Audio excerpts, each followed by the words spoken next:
Oh, that was interesting. All I had to do was sit here. I'm slightly more observant than her father. Well, now we have to go to Roseborough. We haven't gone to Tulla yet. That's near Vendigroth, but it's too early for that.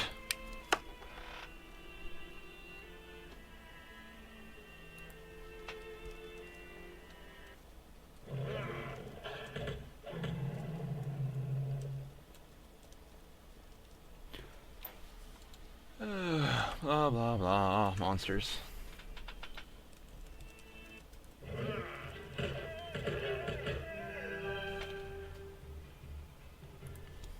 More wolves? There aren't any wolves here for miles, except, just out of town. Although I suppose we've gone a bit more than a few miles. Due to Roseborough. Now we're here and we have to find the bookstore, but first let's advance time till morning so people are actually awake.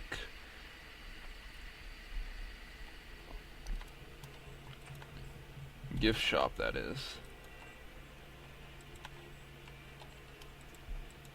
Da da da da da da da da da.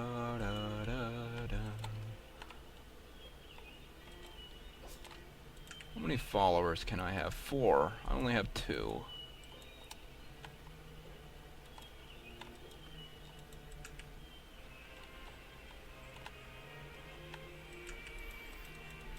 Okay, we just end up in a really weird place, so we have to walk all the way across town to get to where the people are.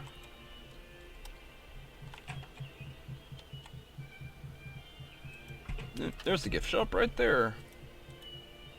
Looks like a bloody rock.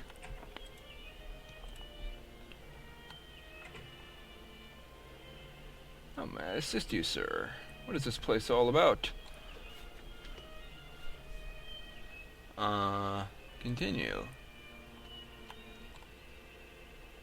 Continue. Yeah, Aranax committed many elven followers and appeared he would succeed in ruling the races until the great mage Nazardin appeared. Nazardin became the savior of the lesser races, opposing Aranax and his evil tyranny. Old chose sides, and they did. Their armies fought epic battle where we are standing now. Many died that day. As the battle neared its end, powerful Nazardin called upon all the powers within him and opened a huge rift in which the evil Aranax was cast, banishing him forever from our land. Quite a tale.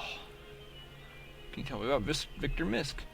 He's been a popular man as of late. An object of value? Huh. That doesn't even make sense.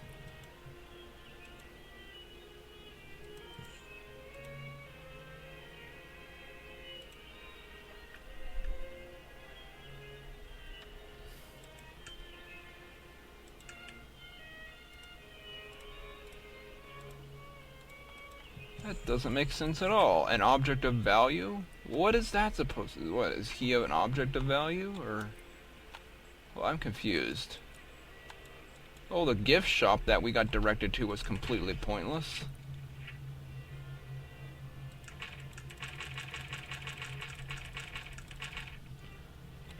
Book Grave Mischievous is mine. It's obviously fake. The actual book contained within How Nazardin defeated other stories written by Oscar Grant. There's a printer seal on the title page. It reads the Roseborough Gift Shop. Well, that doesn't do me a lot of good, since the gift shop is completely useless.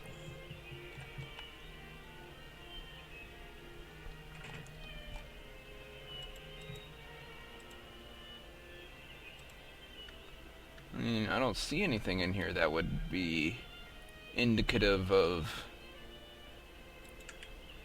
indicative.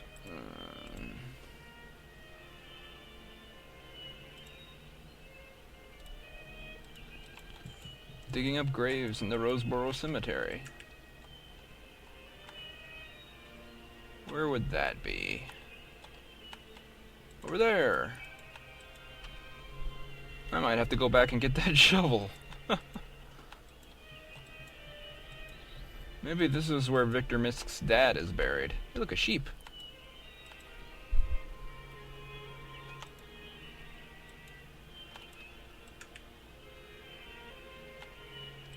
Oh, Stonehenge. Let's avoid Stonehenge for now.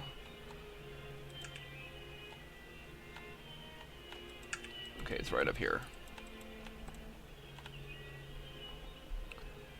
Eat, drink, and be merry. Rest in peace. One of these. Philip Misk. Yep. There he is. I have to go get that shovel. Shovel ahoy!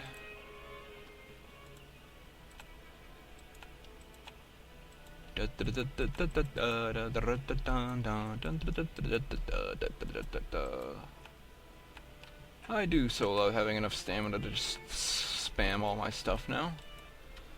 I need an offensive spell.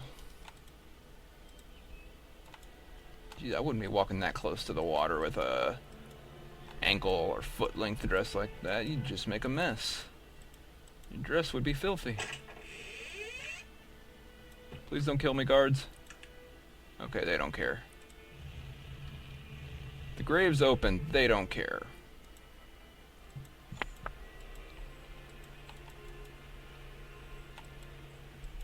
Da da da da da.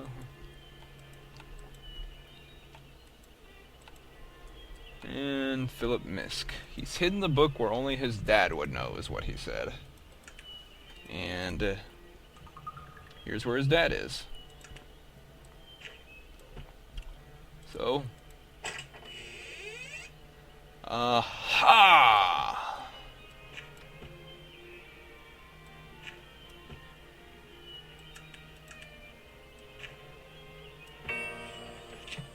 There's singing.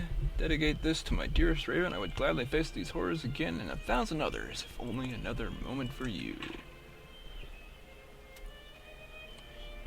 Dearest readers, it is only with the greatest fear and trepidation that I share this harrowing tale with you today. Even here, safe within the confines of my home, I am still overcome with dread at the thought of what I'm about to tell you, and what it might mean for those close to me. And yet, I feel compelled to do so, and the great muse guides my pen to this paper. The words flow forth from the darkest regions of my heart and mind, where they have stayed well hidden until this very evening. I beg of you, give ear to my confession, and if please you, take this tale from me, and return only your belief and trust that you are about to hear is nothing but the truth. My name is Renford A. Terwilliger, born of the outlying regions of Ashbury, not far from the lair of Bellogrim, where they found the bones of the great dragon. My childhood was a bright one, full of happiness and light, and my parents gave me all that a child might need. I was schooled both practically and excellently, and in my 18th year it came around. I was accepted into the Tarrant University and ultimately found my way into the Tarrantian Zoological Society. Archaeology was first love, but my first assignment with the society was with the Cultural Anthropology Department. Somewhat of a farce. Actually, the society had been given an enormous grant by one of Tarrant's leading philanthropists for a very specific purpose, and that purpose was to confirm the existence of dark elves. Every man, woman, and child in Arcanum has been raised on ghost stories and bedtime tales of these strange people known only as the Dark Elves. To the anthropologist, they are the proverbial oasis in the desert. Proof of their existence has always literally disappeared into the air. No man has ever set eyes upon them, and not one shred of physical evidence had ever been found that they were real. Myths and legends were plentiful, but for the itinerant scientist, these mean less than nothing. What was needed was an undeniable evidence, and I set out on this adventure with determination and confidence in my ability to bring forth just that. Had I known what lay ahead, I would have forsworn both anthropology and philanthropy and returned to work as a day laborer in the Ashbury shipyards. Better the back-breaking work than the nightmares I face every night. Before leaving Tarrant, I employed the services of a certain Jaran Banal, an elven tracker who was recommended to me by the noble Mr. Quentin Payne, famed explorer and gentleman in every sense of the word. Jardin Banal had been born in the glimmering forest, and it was said there wasn't a more knowledgeable man about the deep elven groves this side of the Stonewall Mountains. His fees were a little less than reasonable, but I had been given enormous liberty in spending the allotted funds, and it was my honest opinion that Mr. Banal was crucial to the success of this mission. I couldn't have been more correct. Within weeks we were well within the deepest and yet uncharted regions of the western glimmering forest, and never once did the unflappable Mr. Banal look to his compass or consult a map. Occasionally he would stand for a moment within the clearing beneath a great tree, head cocked, eyes closed, but aside from these infrequent moments of meditation, it was all we could do to keep up with him. Upon the 42nd day of our journey we came to a great meadow, seemingly alive with a multitude of birds and butterflies that flew above it. Crossing this fragrant and lively field was one of the most vivid moments I'd experienced on the journey so far. I was so enthralled by the scene that I almost missed the most spectacular vision given eyes to mortal man. Guntara, the great elven tree city, lay within the towering trees at the end of the clearing, hanging like a cut jewel in the crown of a king. The mother tree, almost 400 feet tall, that's a tall tree, housed the intricately carved Hall of Truth, which shone white and smooth in the noonday sun.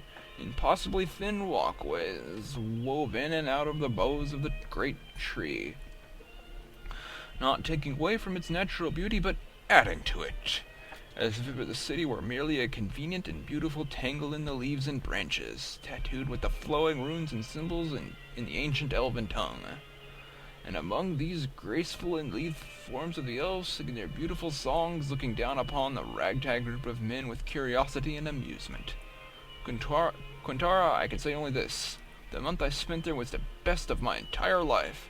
I learned much less about the Dark Elves than I would have liked, almost nothing at all, really, but the moments I spent there were strange and wonderful and breathtaking, and I will not do them a disservice by attempting to put them into words. Suffice to say that I learned there as a young man what often takes others a lifetime, and to my teacher I give my heartfelt thanks and warmest greetings. There's not a day goes by that I don't think of you, that Raven Elf. We left the trees of Quintar with little more than faint whispers about dark elves and where they might be found. The elves of Quintar were very reluctant to speak of them and begged us to forget such foolishness and to go home to Toronto. Of course I would hear no such talk, and we traveled on to the north. This time, as Mr. Banal believed, he had uncovered a clue to their whereabouts during his investigations while in Quintara.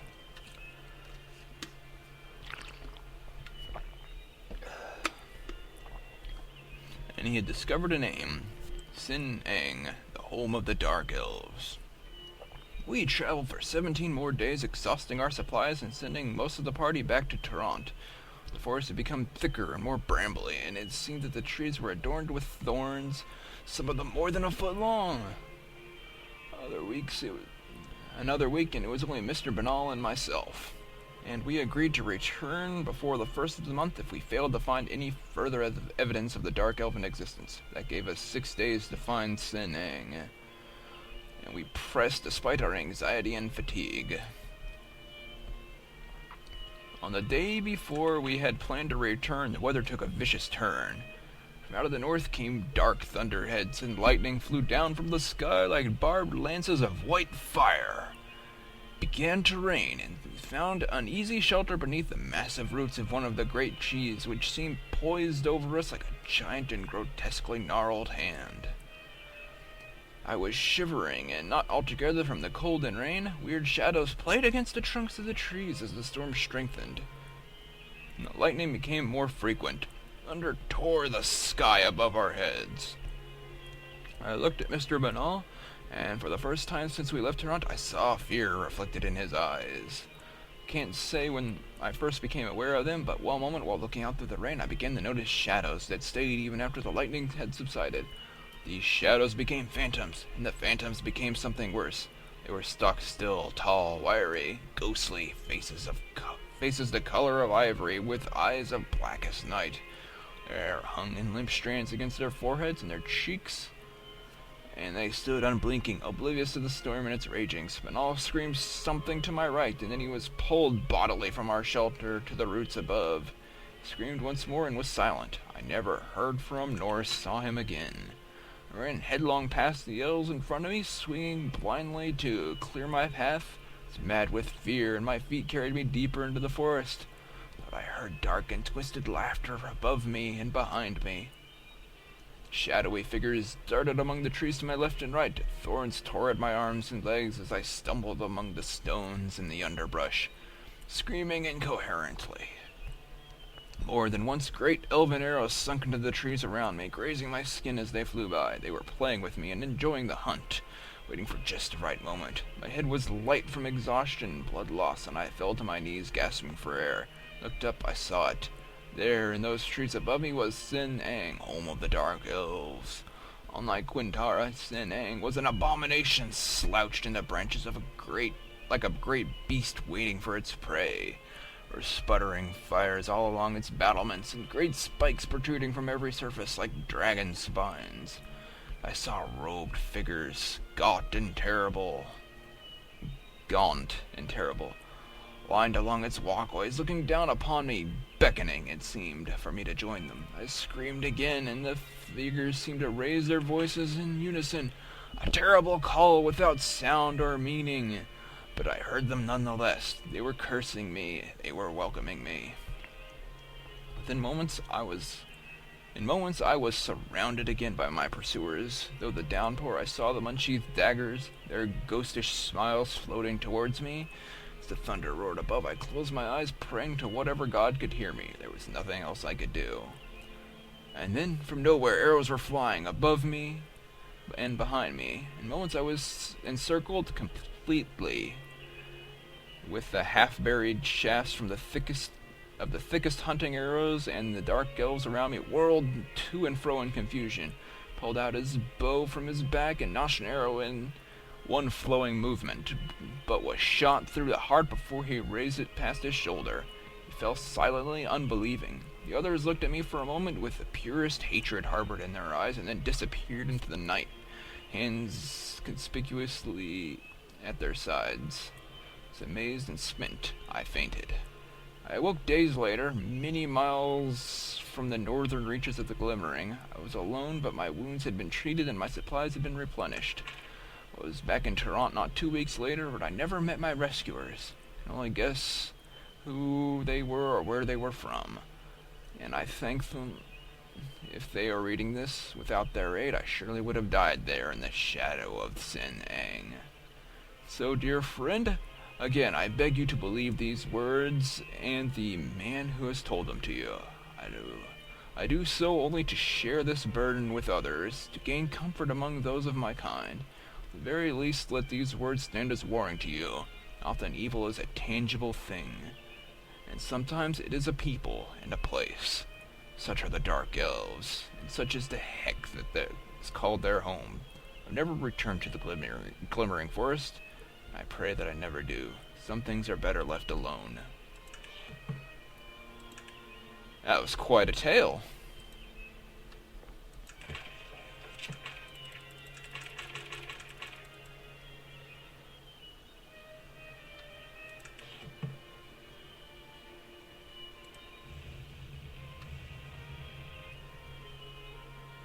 There it is.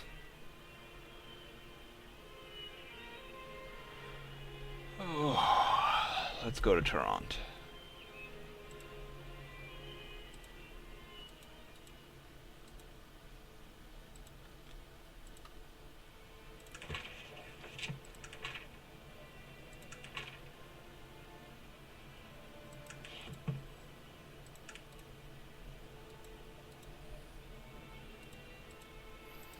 First, I want to see if that guy, if I can convince him to join me. He should be coming out of the Willowsby residence. There he is. You. Might I ask who you are? Smythe. I am Perriman Smythe, recent graduate of the College of Phantasm and representative of Tulla, City of Mages. Have you a moment? What brings you to Toronto, Perriman? Oh, nothing in particular, really. Just traveling and whatnot. I hadn't really seen anything beyond the walls of Tola before a few weeks ago. This mage smiled sheepishly. You might say that I have lived quite a sheltered life. We have Tola. Absolutely breathtaking, located deep within the oasis of mist, hidden for centuries from the outside world. The black, windowless tower of Simeon Tor, encircled by the stone mansions of the other master mages, where they practice the oldest and most powerful magics. So, who's that? He's the greatest mage in all of Arcanum. As leader of the Tullan Assembly, it's his responsibility to oversee all that happens within the walls of Tullan and much that happens without. He's a hard man, but fair and extremely powerful. Master of the College of Summoning. Huh. Tulla. What else? Where is Tulla? Why did you leave there?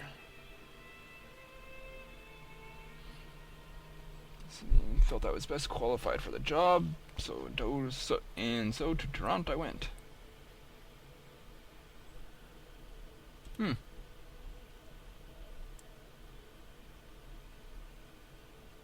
interested in writing a short book about what happened. Sir Chadwick Moore, some such rather bothersome fellow, but he seemed rather insistent. So we could travel together.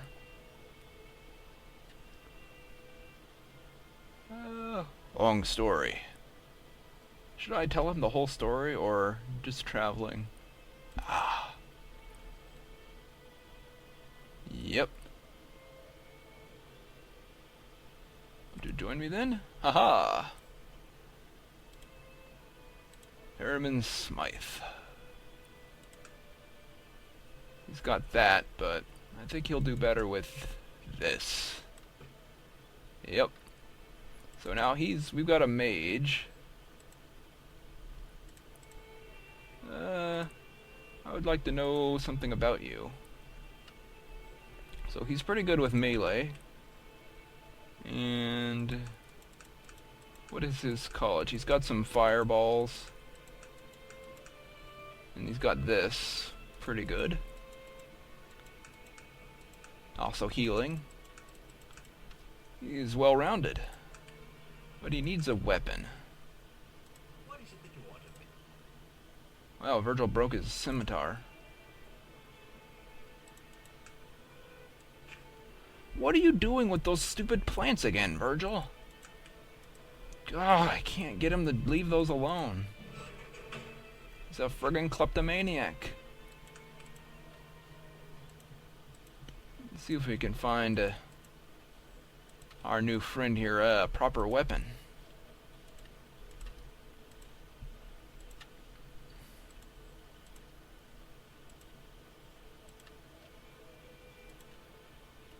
Magical armory. You. Give me some sort of magic weapon. Not the still water blade. Sword of defense. Sure. That'll work. And a scimitar. Just because.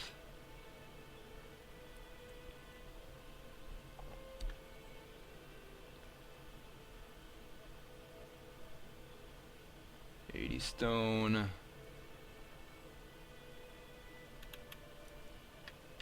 Oh, he's gonna need a shield, so there you go. Have yourself a sword of defense. He'll probably switch it out for the scimitar, though. Yeah. Sword of defense doesn't do a lot of damage.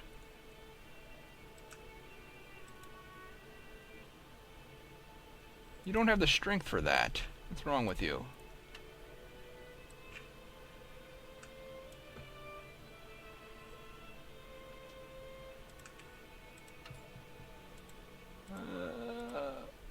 It's only got 6 strength. I'm gonna take that scimitar back from you.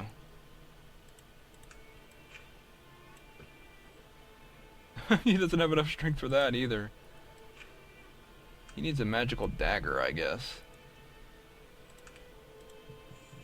I don't think there is one, though. I mean, not one for sale. There are... Oh, wait, no, right there. Dagger of Speed.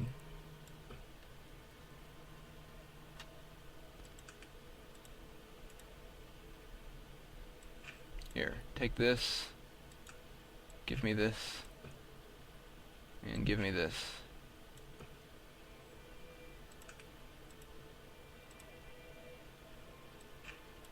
Yeah, you can take that back. And he doesn't want the sword of defense back, of course. Virgil! Take this stupid sword.